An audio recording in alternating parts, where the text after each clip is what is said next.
छोटा सा सवाल ऐसा है कि मेरी छोटी बेटी पोती है 2-2.5 साल की, वो बहुत ज्ञान में आती है। मेरे दोस्त ने को भी, उनके फैमिली को भी लाया मैंने, उनका भी छोटा पोता है, वो भी सवेरे मुरली में आ जाते हैं। उसका कल नाइट में फ़ोन आया था, 2.5 साल की है।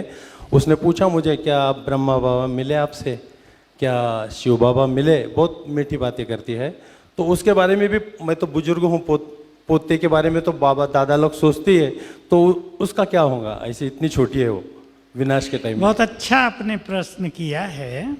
देखिए, बहुत सारे लोग 50 साल से 60 साल पहले से ये ज्ञान ले रहे हैं। अब मान लो उनकी मृत्यु हो जाती है, वो आपके घर में पोत्री के रूप में जन्म ले लिया है, तो उसके 10 साल के ज्ञान के संस्कार हैं ना, उसके कारण ही आप आए हैं। उसको आपके घर में भेजा ही इसलिए गया कि आपको इधर लाना था, ये गॉडली प्लान था।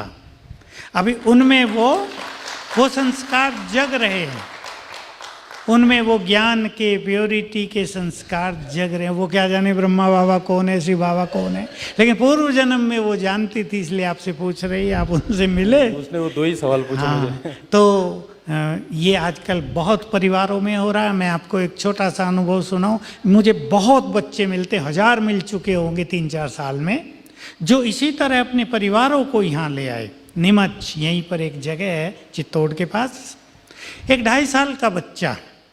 आप हैरान होंगे, वो 2.5 साल से अपने घर में न भोजन कर रहा था, न दूध पी रहा था।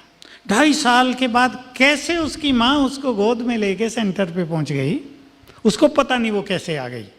सेंटर पे वो बच्चे के साथ आई, और हमारे सेंटर पे बच्चे या कोई भी आता है, खिलाया जाता है ना स्वीट वगैरह, जिसे हम टोली कहते हैं, उसको खिलाया गया। उसने फट से खा लिया। फिर बताया उसकी माँ ने, ये दूध भी नहीं पीता हमारे घर का, मेरा भी दूध नहीं पीता। आश्चर्य की बात। बहने उसके लिए फट से दूध लाई, फटाफट दूध पी लिया। अब उसके लिए भोजन और दूध सेंटर से जाता है, तब वो खाता पीता है।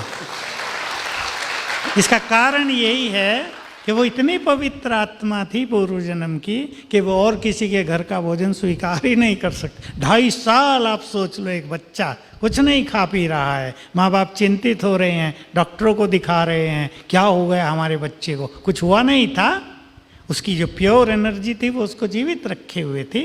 तो ऐसे अनेक बच्चे, अनेक आत्माएं अब परिवारों में जन्म ले रही हैं, जो परिवारों को शिव बाबा से मिलाने का ये कार्य कर रही हैं। तो आप बड़े भाग्यवान हैं। बहुत अच्छा।